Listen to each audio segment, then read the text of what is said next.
Hey everyone, Luke Dog here, and welcome to Assassin's Creed Syndicate.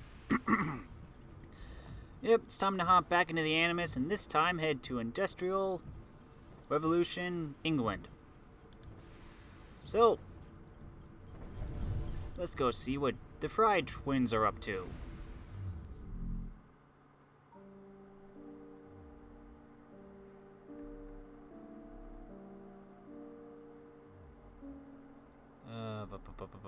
Ba.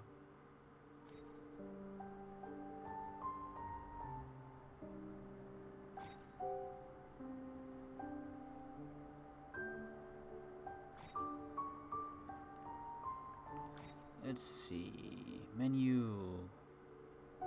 Brightness.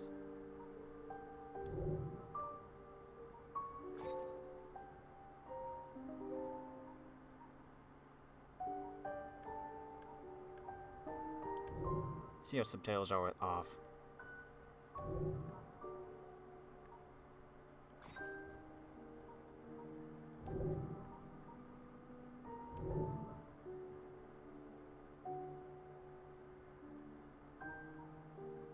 What if I want to restart?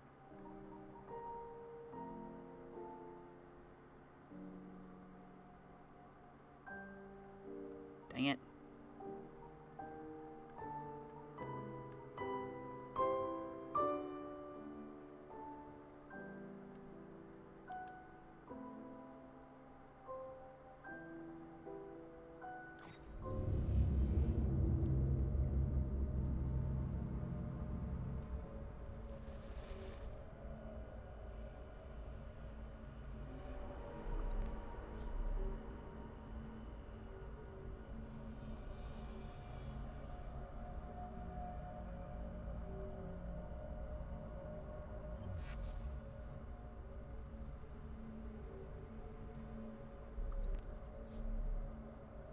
So, we might have missed the opening cutscene. Sorry about that.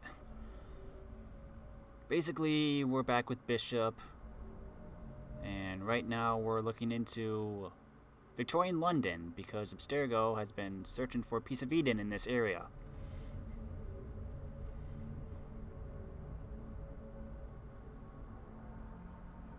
So I wasn't sure if the game was going to be running smoothly or not, so I waited to start recording.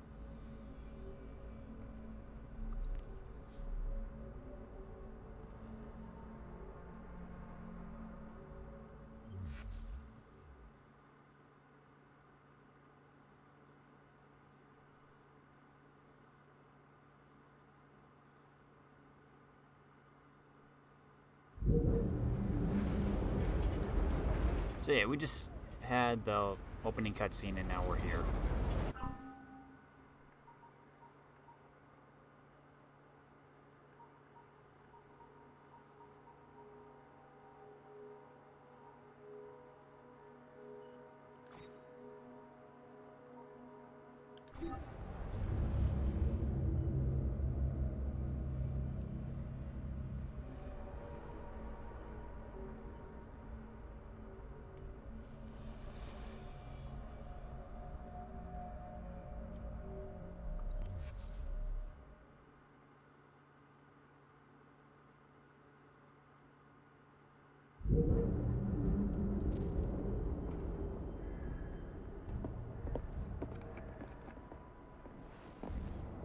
The iron ship's from here.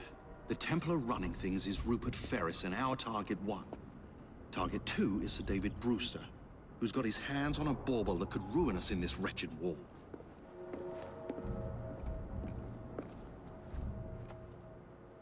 Think you both can handle it? What a question. All right. My mistake. Ladies and gentlemen, the unstoppable Frye twins. See them nightly at Covent Garden.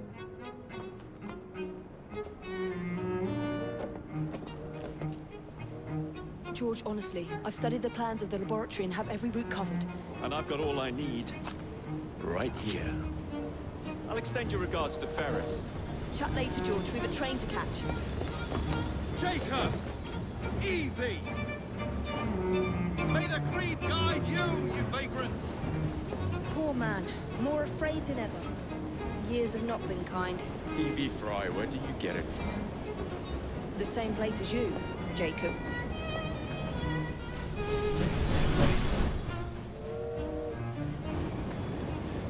Have fun.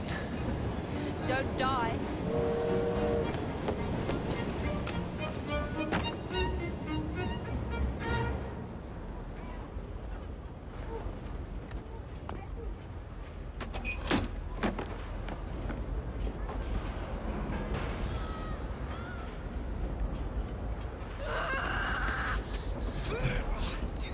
How long does he intend to go on like this? He's disrupting the other workers.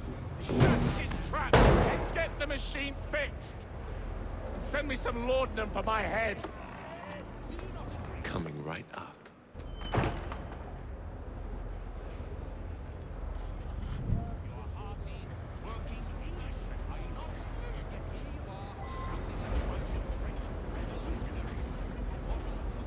And so we're back here.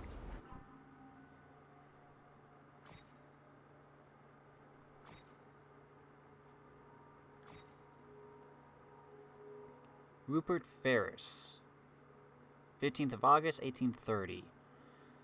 Born to aging parents whose attempt to revitalize their failing marriage with another child ended in divorce shortly thereafter, Rupert Ferris made no significant impact on the history books in any way for nearly a half-century. But then, neither have you, so shut up. Ferris only surfaces as the newly minted owner of a middling iron factory called the Bow Rail Works, which he promptly redubbed Ferris Iron Works. Police records indicate that several employees of said factory died of exhaustion, although it may have been consumption, both because the handwriting is tough to make out and because mostly everyone died of consumption or dysentery. Consumption was more fashionable. Regardless, employees died due to maltreatment. As the decade continued, the average age of Ferris's employees got younger, a reliable remedy for both exhaustion and consumption. Starrick purchased the ironworks in 1862, enfolding it into his vast empire, and Ferris became a wealthy man. And what did he do with his tuppence, you might ask? Ferris is on the books both of a wealthy charitable society in nearby Croydon and the local brothel, apparently his other favorite cause. Which one he merely paid lip service to? We can guess, but may never know for certain. By the way, lip service was actually available.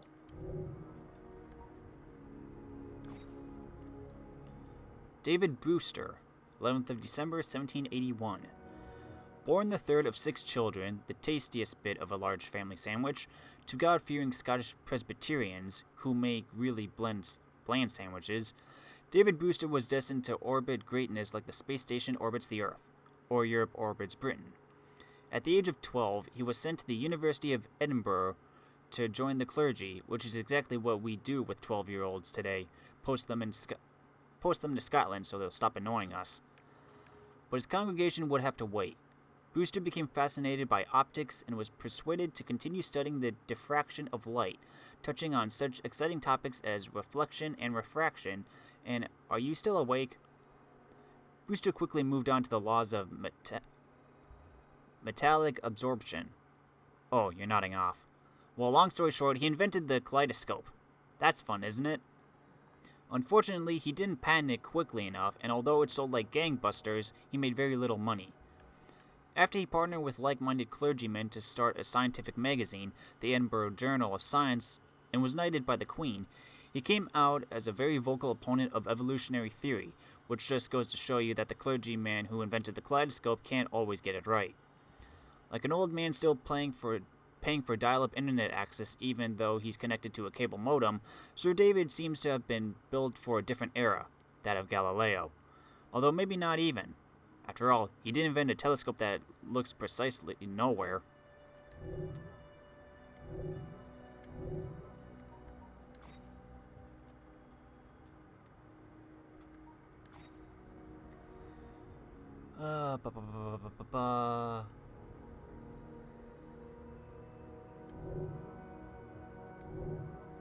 Sure, we'll get to all this in a sec.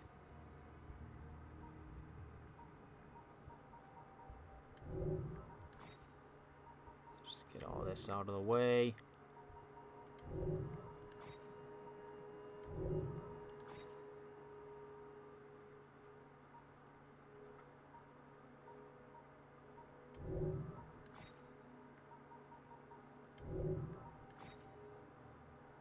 London in the 19th century, a time of industrial revolution, rapid change, and bleak oppression of the working classes. Relive the memories of the twin assassins Jacob and Evie Frye as they build a gang of rooks to take down the Blighters, overthrow the Templars, and save the people of London. Complete gold memories to progress through the story, red conquest activities to take over London's boroughs, and grey income activities to buy upgrades for the rooks. Each memory will reward you with money, weapons, and gear you can use to customize Jacob and Evie. You will also earn skill points that unlock new skills to level up, as Evie and Jacob make the journey from initiates to master assassins.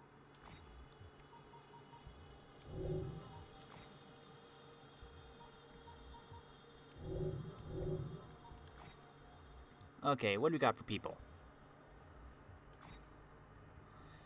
Evie Frye, 9th of November, 1847. Evie Frye was born 4 minutes before her brother Jacob, and she never let him forget it. She was fierce from the moment she gasped and kicked her way into life, shattering the peaceful silence of a gracious country home. Jacob and Evie's mother, Cicely, died in childbirth. She was the only daughter of an English steelworks manager based in the Rhondda Valley in South Wales. Her mother was of Welsh stock. Their father, Ethan, accepted his mother-in-law's offer to raise the children until the age of 6. He then took charge of their upbringing at his home in Crawley. Her father raised Evie and her brother to join the Assassin Order. It was a dangerous time for the assassins in England, as the Templars tried to extend their stranglehold on London to the surrounding countryside. Evie was studious and technical.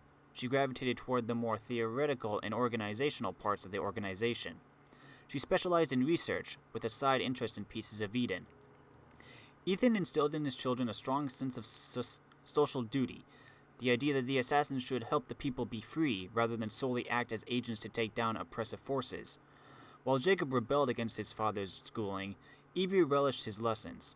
His teachings became a cornerstone of Evie's personal creed. Her first assassination was a mill owner who was abusing and refusing to pay his staff. The income owner, a member of the Brotherhood, improved conditions greatly. Evie is valued among the assassins for her thoughtful planning, her ability to solve problems, and her ability to see the human side of any equation. Jacob Frye, born 9th of November 1847. Jacob was born the younger Frye twin to a schoolmaster and his young wife, both assassins. His mother Cicely died giving birth. After being cared for by the grandmother until the age of 6, Jacob and Evie were taken into the family home at Crawley. A forward thinker, Ethan Frye raised his children steeped in assassin heritage, every night educating them in the ways of the assassins and the world. Evie soaked up this knowledge. Jacob paid far less attention to his father's lessons and gradually came to resent them. Evie was always the good student, but Jacob was the athlete. He heard and obeyed the tenets of the creed and the instructions of the Assassin Brotherhood, but inside he was pure chaos, waiting for a chance to unleash his potential. While Evie dutifully practiced with her father, Jacob took to wild explorations late at night of the dark factories and gambling dens of Crawley and beyond. With his father's death, Jacob was finally free of his obligation as a small-town watchman. Notorious as the second-best assassin in the London suburbs, after Evie, of course, he was ready to face his destiny in the big city. Rupert Ferris, born 15th August 1830. I've already read him. George Westhouse, 30th of April 1820. George Westhouse grew up working in an old mill by the river in Crawley, and the monotonous labor wore him down like the grain he crushed under the millstone. That's right, I can be poetic. One day, Ethan Frye rescued him from robbers along the riverbank. A spark of adventure awoke in him, and he abandoned his post, joining the assassins. He ran missions with Ethan Frye and Cicely, taking his orders from the two of them, and slowly learned to fight. He was paired with the precocious Frye twins on missions. Once Ethan died, he became the senior planner, higher ranking, at least in spirit, and assigned to orchestrate their memories. All I can say is, good luck.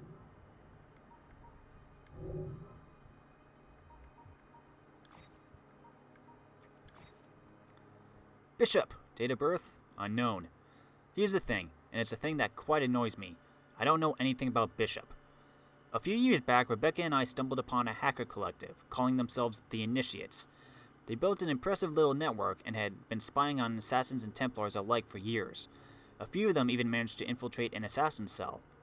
I gave them a rousing speech, as I often like to do, and managed to convince them to join our side. Just like that, a new assassin network was born. I was kind of under the impression that Rebecca and I would be responsible for them. Is Finders Keepers one of the tenets of the Creed? Maybe it should be. But along comes William Bloody Miles, who simply said, "This is Bishop, and she's in charge of the initiates now." And that's what it's like with grumpy old Bill, you know. He just kind of tells you how it's going to be. So grumpy. And that's how I met Bishop. I know what she does. She is kind of a central controller and dispatcher for assassins around the world.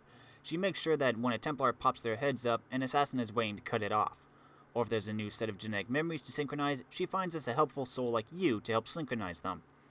Which is all well and good, but I still don't know who she is, and quite frankly, I'm loath to admit it drives me batshit crazy. I joined the Assassins by uncovering the greatest conspiracy theory known to man, and yet I can't find anything on this woman. Everyone's got a theory.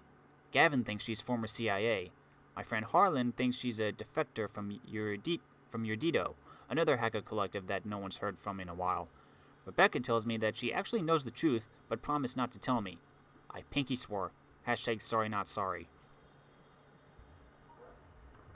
Isabelle Ardant, 4th of October, 1969. Isabelle Ardant, maiden name Chu, was born in Hong Kong and moved to the United Kingdom to attend the University of Cambridge, where she studied computer science. Isabelle was the first woman to be recruited into Abstergo Industries by its Young Innovators program. She started as a digital archivist and worked her way up through the ranks, eventually securing her position as the operations executive for the Historical Research Division. Broadly speaking, her team manages and archives Abstergo's primary resources, genetic memories. She collects them from all the branches of the company and makes them available to one another. For example, when Lineage Research and Acquisition obtained Subject 17 genetic memories, it was Isabelle who made sure that the entertainment had access to them to create visual entertainment features. Getting her hands on all of Abstergo's research means that it didn't take long for the Templar Order to notice her. They appreciated her meticulous nature and brought her into their inner sanctum so that she could guard their most valuable secrets. Which, let's be real, hasn't really worked out that great for them. Feels like they can't go 6 months without getting hacked. Rebecca Crane, 3rd of February, 1984. One key reason Rebecca is so great is that she traded a life of extreme sports for a life of intellectual pursuits. Rebecca might have been an Olympian if it weren't for her deep love of comical cigarettes and doobies, apologies for the technical jargon there, and a nasty broken leg, no doubt obtained by doing something utterly Crane-like, like falling out of a helicopter into an avalanche or trying to drive a jet ski through a tornado while eating a tofu burger. While recuperating, she taught herself to code and found her true calling as a maker of things. She provides tech support for assassins in the field. She creates and maintains our gear, even going so far as to create our own version of the Animus, which she named Baby. Did I mention she enjoys recreational substances? Don't sass me. You can't even make a cup of fucking coffee. Beck swears too much, has a very easygoing nature, but she lost friends along the way. Clay, Lucy, Desmond. Assassins rarely retire, if you know what I mean. But she's never once thought about giving up, and I'm proud to say that she's my very best friend in the world. Aww. However, she's bloody annoying and a vegetarian, so you can imagine how easy that makes finding food while we're on assignment. Death could be upon us in any moment, but oh dear, we must always procure bits of tree in order to sustain Rebecca. And you ruined it. Here's your punishment. Sean's birthday is the 16th of November, 1985. Not cool, Bex. And I happen to think I look quite good for my age. Sean Hastings, date of birth, how rude. It shall never be revealed. Never. I'm your humble database scribe, or wordsmith. My name is Sean Hastings, and I'm an assassin, like you, though a little better. And like most of you, I wasn't born into it. I wasn't raised to join the Brotherhood. As a brash, inquisitive, and dare I say, handsome young lad, I was obsessed with conspiracy theories and the unexplained. I started digging into the nasty bits of Abstergo Industries, of which there are legion, and attempted to play whistleblower freedom of information. Huzzah! But all that got me was an appointment with a Templar death squad. Translation: Sean found a millennial-old conspiracy that reached the highest levels of power imaginable and thought the best idea would be to shout and wave at it. Lucky for me, I was saved from certain death by the technological witchcraft of one Rebecca Crane. She brought me into the Assassins, and I've been here improving their lives, making entertaining chit-chat, and boosting morale ever since. Translation: all I do for the Assassins is build shit and save Sean's life. I've mostly served as the historian and analyst for field agents. I have a gift for organization, you see. I'm able to see patterns and connections.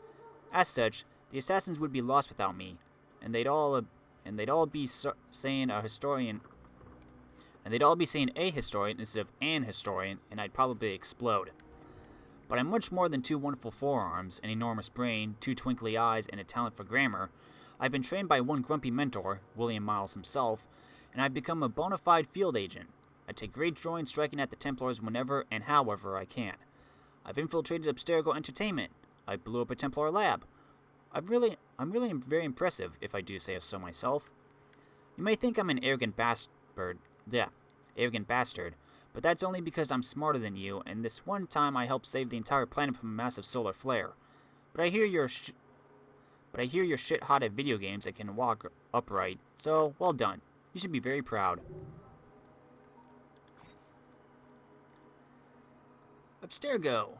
In 1910, a group of Templar leaders assembled with a bold plan for the Order's future, to capitalize on the unprecedented progress of science and technology brought about by the Industrial Revolution in order to expand their already considerable influence on the world.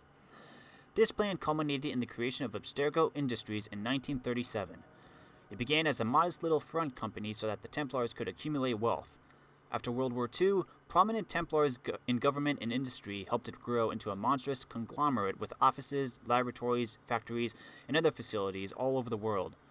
In addition to their holdings in other major companies, Abstergo has a presence across all corners of industry, including pharmaceuticals, information technology, agriculture, energy, manufacturing, even entertainment production. To secure the Templars' control over the world, a great majority of Abstergo resources are devoted to locating and acquiring pieces of Eden. Most of you know the company from its painkillers or fitness trackers, or more recently, its virtual entertainment features. Perhaps a handsome man served you a tasty coffee there sometime. But what you may not realize is that they also like to build things like satellite arrays designed to control your mind. The vast majority of Abstergo's employees are not in fact Templars, but rather honest folk just trying to make a living. Individually, any one facet of Abstergo's business looks rather harmless, but taken together, Abstergo is the noose around the neck of the free world. In fact, that'd make a pretty good slogan for them, if they're thinking of printing any t-shirts or anything. The Animus was the crowning achievement of the late Dr. Warren Vidic, the world's leading authority on genetic memory, who achieved a first-class degree in basket case studies at the University of Nutjob. Although the Animus is an Abstergo Industries invention, our own gadget witch, Rebecca Crane, managed to build a version of the device for the Assassins. Fucking right I did. Please don't use any keyboard while I'm attending to nature, Rebecca. Anyway, since the creation of Animus technology in 1980, Abstergo has used it on at least 17 test subjects, and the machine itself has gone through several iterations. By 2002, they began to mass-produce animi, installing them in their facilities around the planet. The Templars created the animi training program in order to train its soldiers, like the ever-charming Otso Berg, in combat. Early on, the Animus could only display the genetic memory of an individual's own bloodline. However, as the technology progressed, Abstergo developed the data dump scanner, which allowed users to relive genetic memories of other people. It was first used in Project Legacy, an initiative designed to obtain new information on assassins and pieces of Eden. Dr. Vidic used the Animus in an attempt to find an apple of Eden to complete the Abstergo satellite project. When Subject 16 committed suicide, driven insane by the bleeding effect, a result of overexposure to the device, the Lineage Research and Acquisition Division delivered Subject 17, a man named Desmond Miles. Although Desmond was able to locate an apple of Eden, he escaped with help from the assassins and later returned to kill Vidic. In 2012, Abstergo Entertainment used the technology to create interactive historical simulations, beginning with Liberation. Although Abstergo markets its virtual features as entertainment products, it's more accurate to label it as brainwashing that also spies on you. Helix is a cloud-based software developed by Abstergo Entertainment, enabling users to access a vast library of genetic memories that have been packed into virtual experiences. The various programs were largely Templar propaganda, designed to make Templars throughout history look great and the assassins throughout history look like kill-crazy arse nuggets. And, maybe some of them were kill-crazy arse nuggets, but they weren't kill-crazy arse nuggets with a more righteous cause. Lately, the cloud software has expanded to the company's other offerings. They're very clever not to present themselves as Big Brother, but rather as Big Mother. All of their techs and apps present themselves as being better for your quality of life. Better phones, better wearable apps to monitor your health and well-being. They've even opened clinics in cities across the world. Abstergo Healthcare sounds amazing, but every piece of Abstergo-owned technology available on the market is sending your genetic data to the cloud, in one way or another. And quite frankly, some of you deserve it. You all rightfully balk when the social media network wants to invade your privacy, but you'll gleefully wear an Abstergo body band fitness tracker and bore us all to death with your jogging humble brags.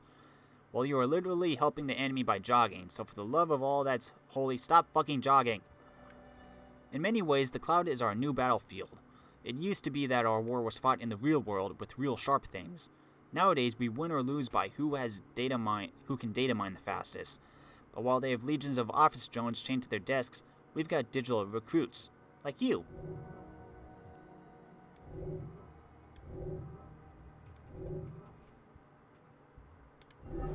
Okay, back to the game.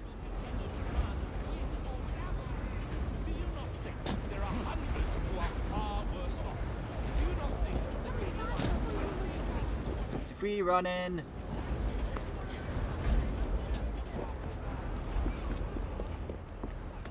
Locked. What do you think you're doing?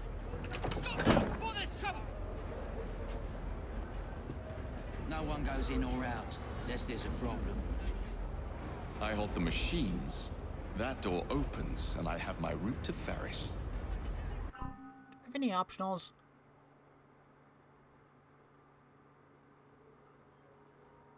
Doesn't look like it. At least not now.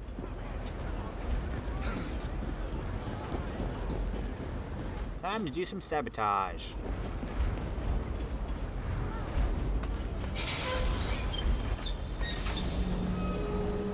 Always work on the fly.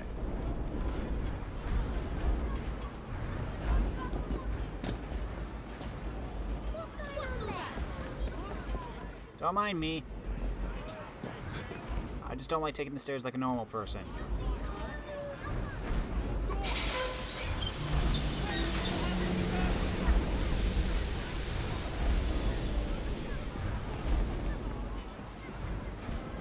Excuse me, sir. I'm just the inspector.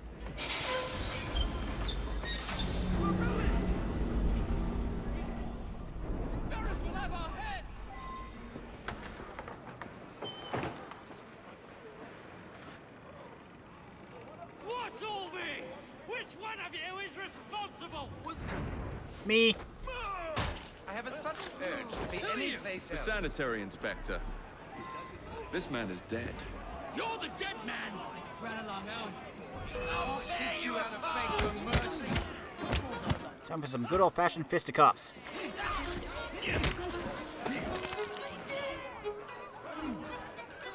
Ooh, circle this counter.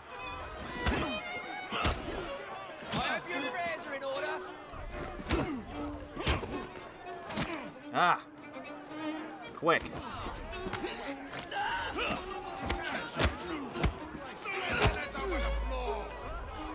Access to break. Okay.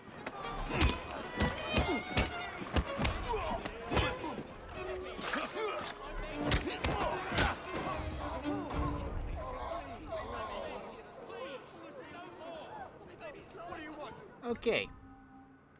Got a database entry.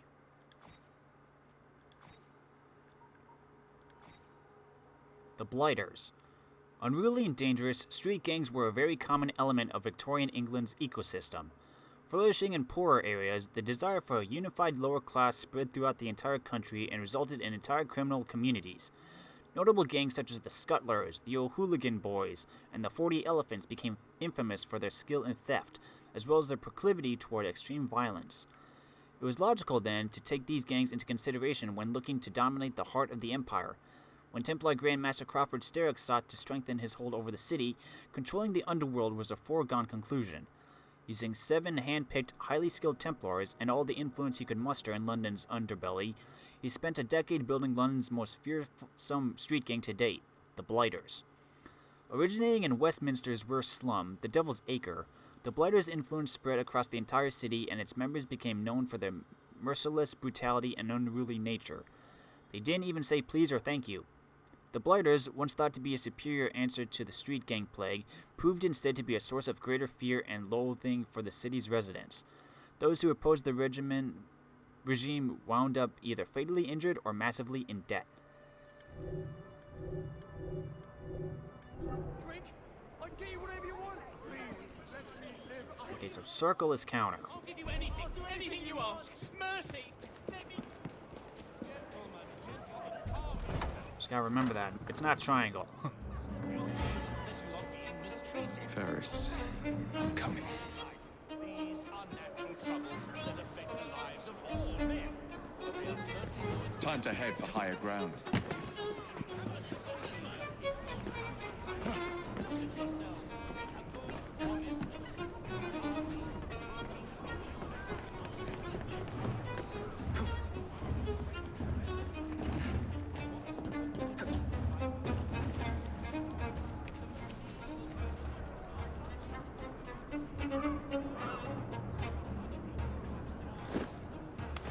Whoop. Enemies who can see you will become suspicious. If you stay in their line of sight, they will become aggressive and attack. Move behind cover to lose enemies. They will investigate your last known position. I'm coming to deal with you.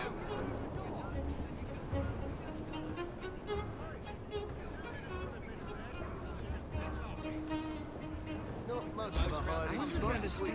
He remains with you.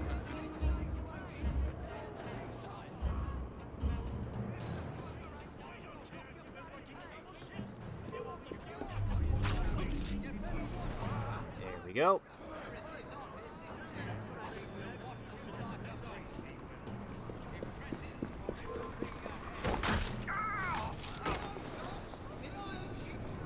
Time to loot.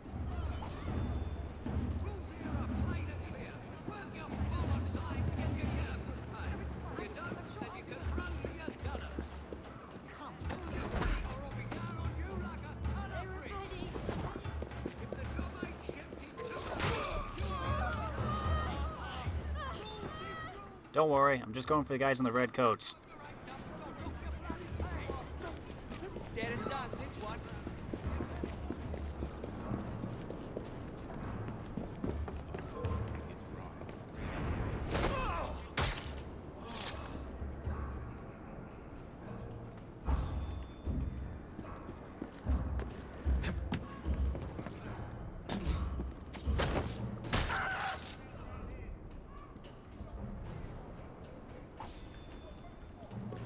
You just be safe.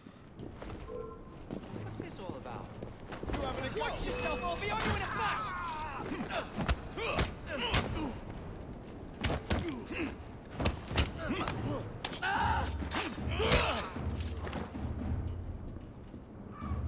Thank you.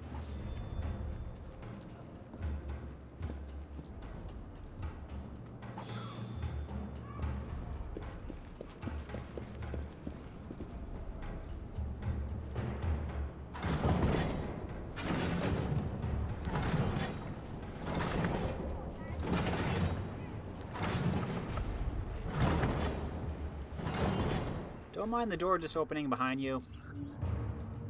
Sneaking makes you harder to detect and allows you to move faster. The stealth ring shows enemies above and below you. From behind cover, hold L2 to aim, then press R2 to throw knives.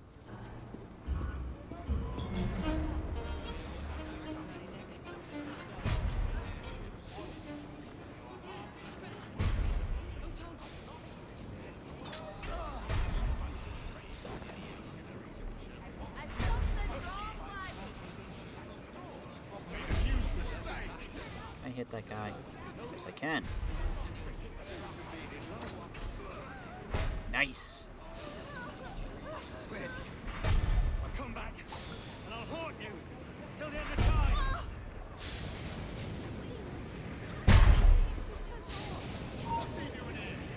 You don't see me. Who's he hiding from our... Hello.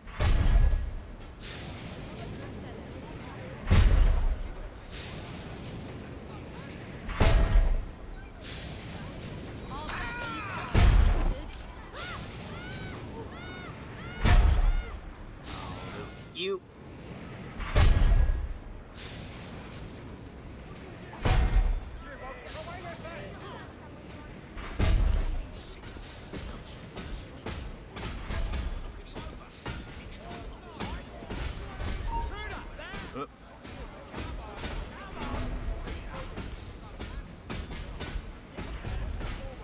Maybe we should just stay sneaking for now.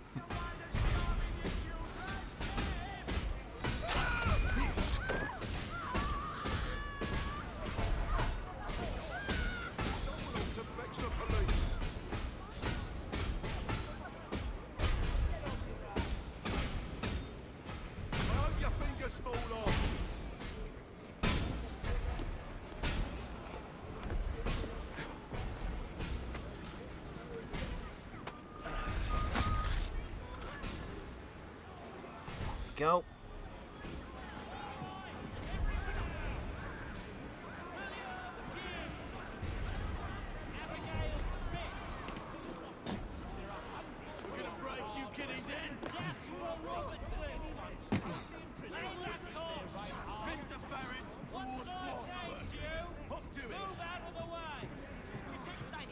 Don't mind me, everybody.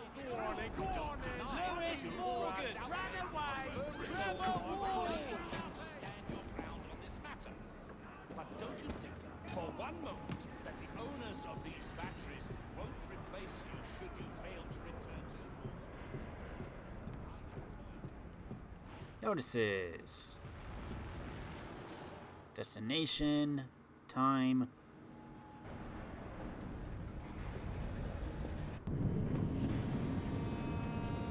Syndicate. Mr. Ferris, sir. The lad in the factory should be taken to be bandaged by the apothecary. Fine. But dock his wages. Yes, sir.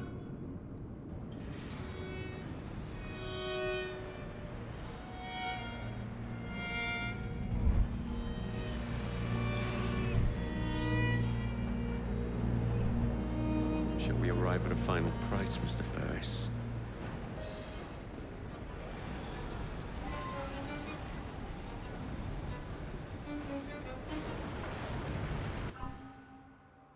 Still no optionals. Yep.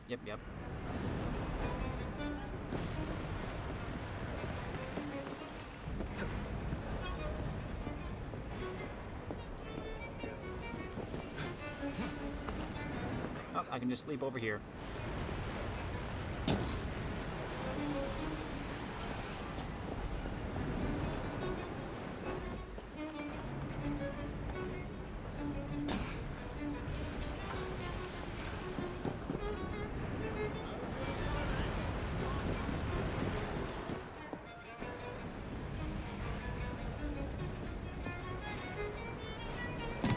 Oh, hello.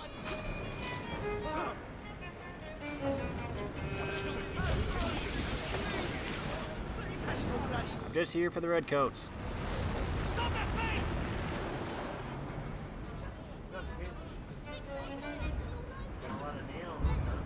Yep.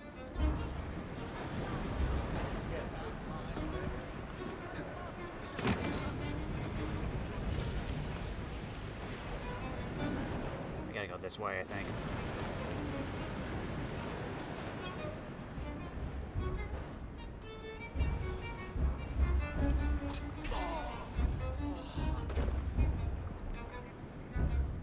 Can I join in? Don't mind me. I found ya! Yes, this is hide and seek.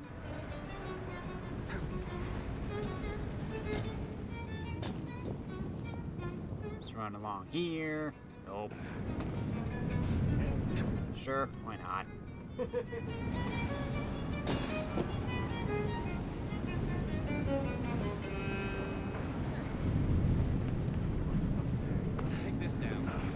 Entry points show different approaches to reach your target. To inform you that I have managed to secure a source of iron ore that will continue to generate a steady profit for many a year to come, and provide the raw material to build several new trains. I expect a knighthood for this. No, don't write that. Nighty night. There you go. Didn't see anything. It is done. Oh? What did you accomplish, boy? A bolt loosened in Starrick's machine. A large bolt, but not enough. Your Grandmaster will fall. You assassins can circle London to your heart's content. The mechanism we have built has been going strong for 100 years, and will run 1,000 more. It is the very city itself. We will take London from your hands. From Croydon? You lurk in the shadows like a coward. I doubt it.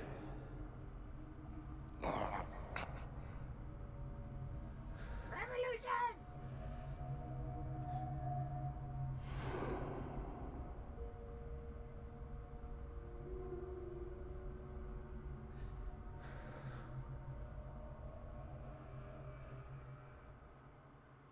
Man, I miss those White Room confessions. Not in Unity, no. You just had flashes of their past that basically led you to where your next target was.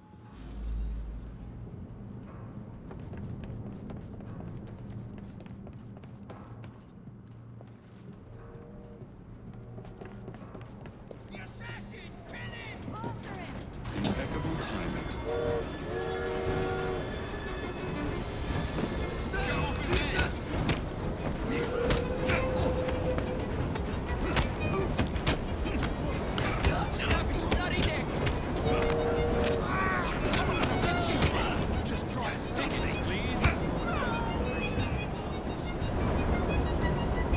Come on, buddy.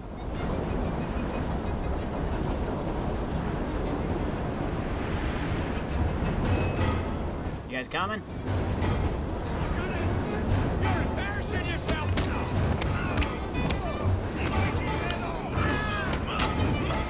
Industrial Revolution.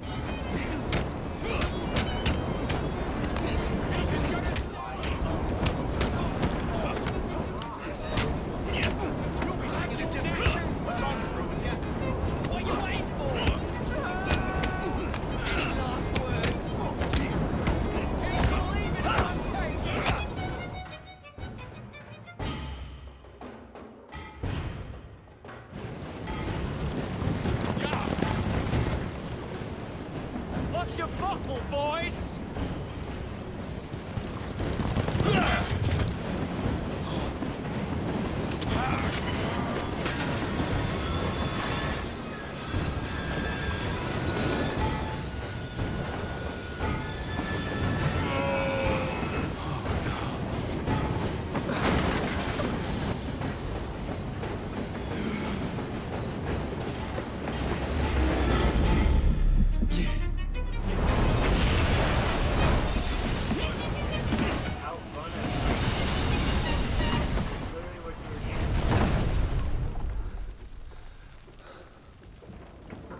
Well, we seem to have made an unscheduled stop.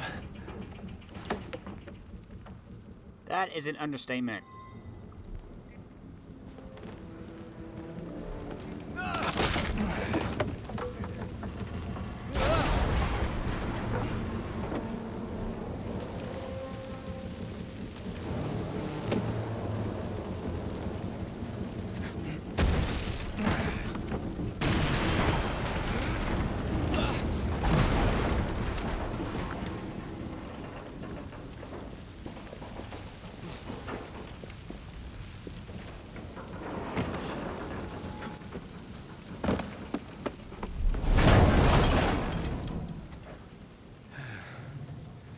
Maybe next time I'll walk.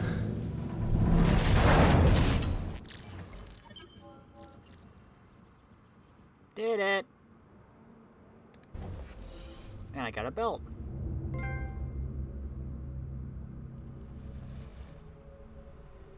Let's see what Evie's up to.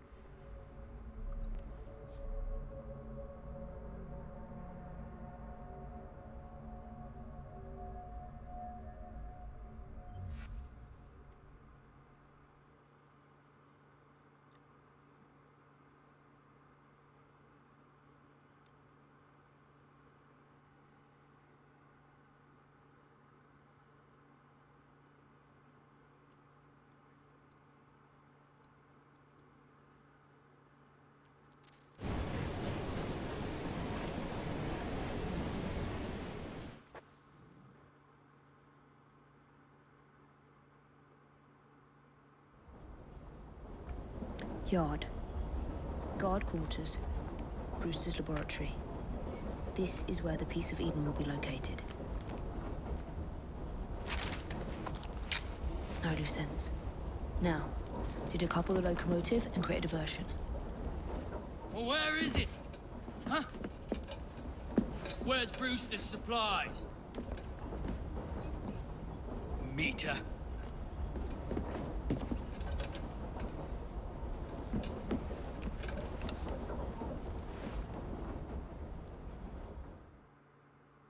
Well, that was close. We can whistle!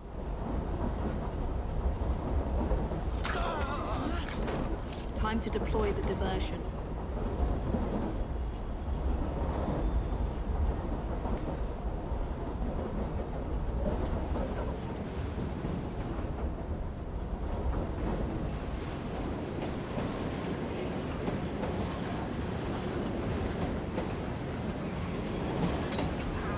I'm on my way, Sir David.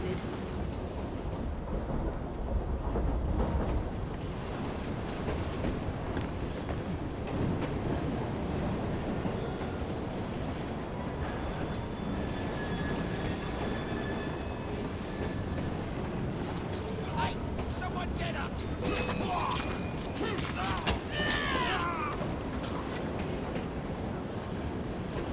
Yeah, this game is very brutal.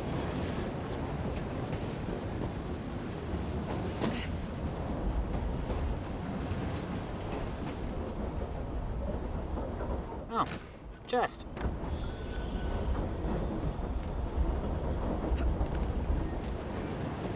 Hello, boys.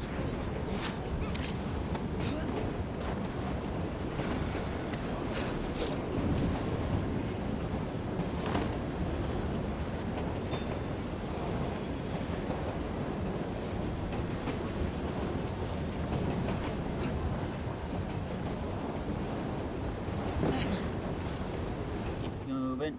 Just keep moving. Please, miss. Don't tell us yet. They'll send us to the lab. Be on our way as soon as the train slows, miss. Shh. Quiet. Hush, child, or else I'll give you a right good eye.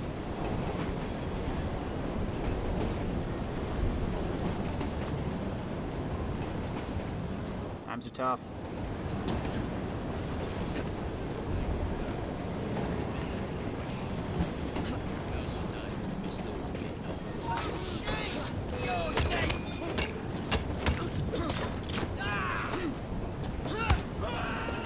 Bye-bye.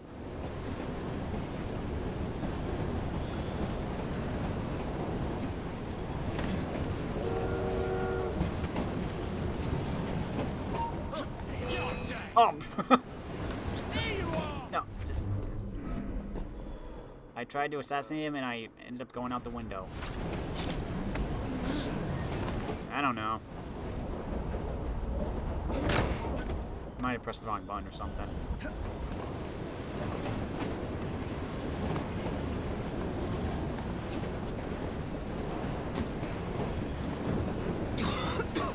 Smells like Jacob's cooking.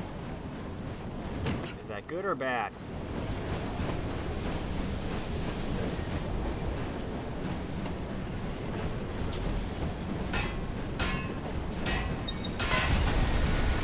That should keep you busy while I head into your lab. See ya!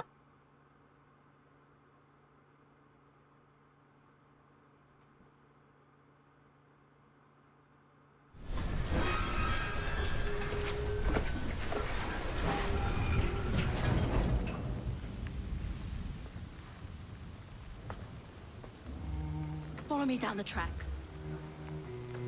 You stay here. And keep a lookout. All right. I'll shout if I get any bother. First for a bird's eye view. Can't be too careful. How will it come apart? Not your concern. Bring back the cargo. Like, where's all the supplies?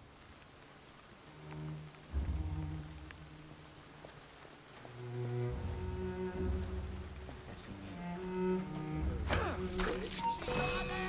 Yeah, he saw me. Ready to fire now!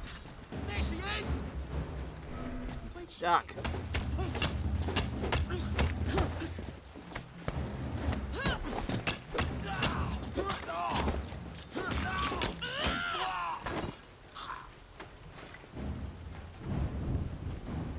Okay. Was that worth £3? Eh.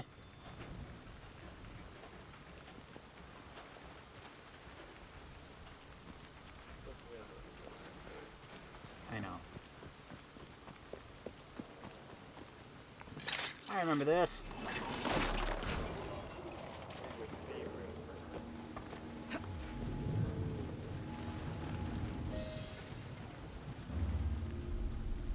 I need 2 more weeks with the device. Your questionable practices are beginning to draw unwanted attention. You have been given more than enough time to achieve results, Sir David. I was unaware that you expected me to perform like a cocker spaniel. Permit me to remind you of your obligation to the Order. Miss Thorne, you ride me like a racehorse. Sir David, I will return tomorrow. If you have not unlocked the device's secrets, forget your dogs and horses. I will leave you to the wolves. Good day. I was merely promised a tour of the premises, my lords. Who sent you? It's one of Green's spies. Get that man to interrogation. Then I want him brought to the lab. What a pity. But no deviations from the mission. Assassins are stronger when infiltrating dangerous areas from high places. Use eagle vision to identify opportunities for stealth and assassination. Hiding spots and useful objects will be highlighted in white. Yeah, buddy.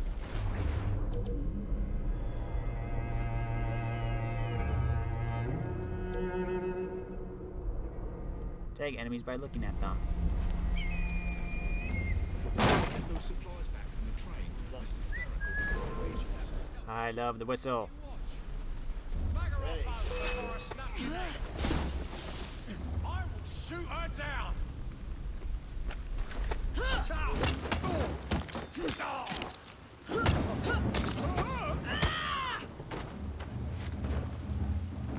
Kill enemies with hanging barrels.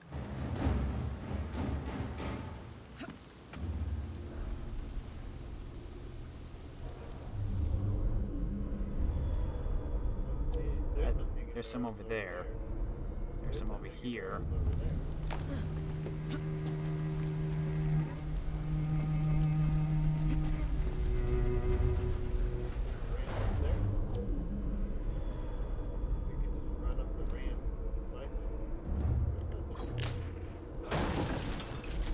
That's 2. This guy doesn't even notice. There's some barrels. Yeah, let's see what's over here.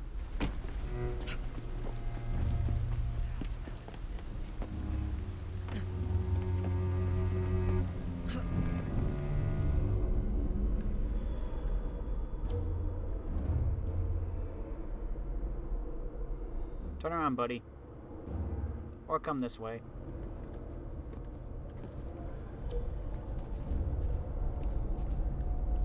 Get up the water tower. Yeah, I'm gonna take this guy out first.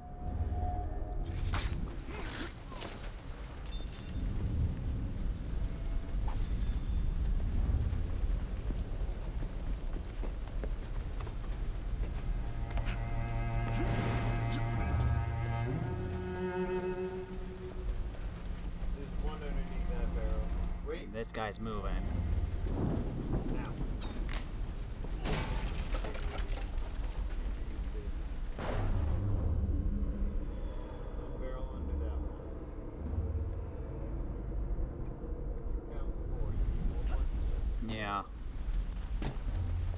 find a barrel, though.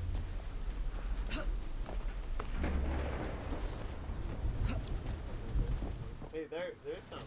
Is that a lift or a barrel? That's barrel. I gotta get closer, though.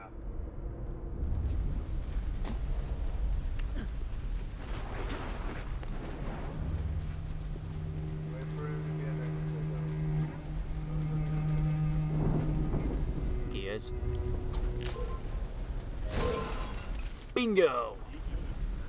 Alright, you got 2 ways. Up. And... Nearly there. Actually, you got a lot of it. Yeah. Your map is located south.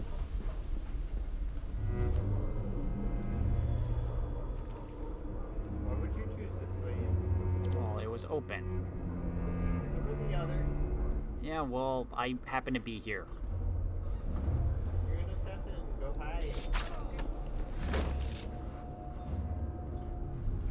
Loot, loot, loot, loot, loot.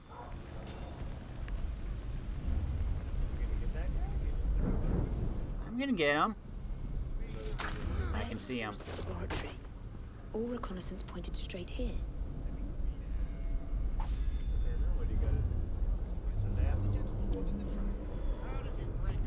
Up the train. I said up the train. A secret laboratory. Well, well. Perhaps I can aid this interrogation.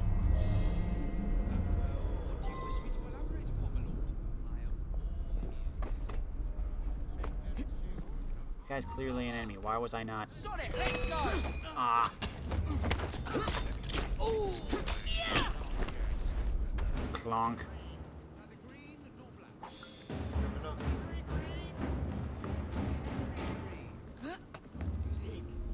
Very soul hangs in the balance. That's what my mother said last week when I went to the fight.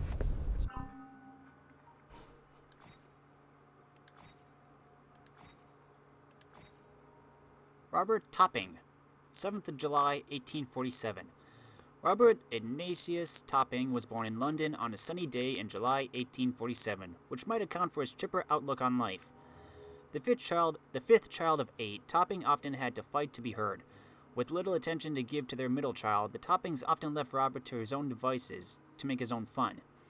And though he was generally a content and charismatic child, Robert frequently found himself bored and alone, and regularly daydreaming that someday he might lead a more exciting existence. One day, though, he could never have predicted it, that longing became a reality. On a family outing to the market, little Robert wandered away from his siblings and was quickly lost in a maze of back alleys. Tired, confused, and unable to find his way back, he finally fell asleep in an empty crate.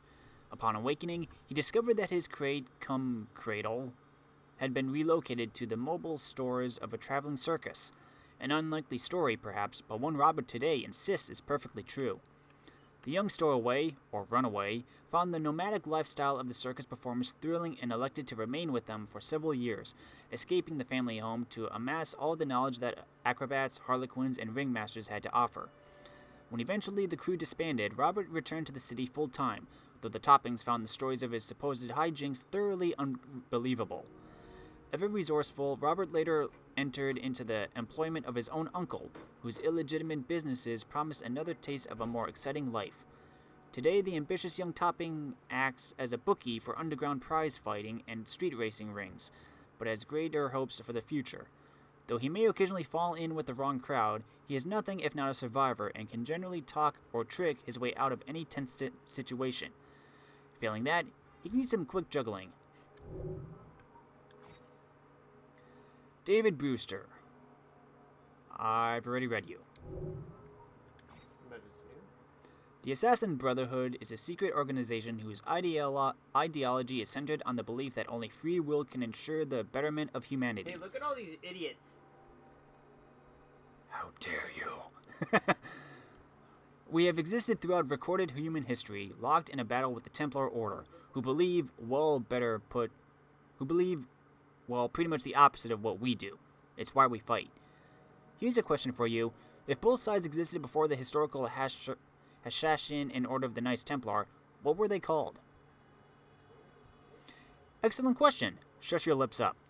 There have been brotherhoods recorded throughout time. The Roman Empire, the Middle Ages, the Italian Wars, the American Revolution, the French Revolution, the Haitian Rebellion,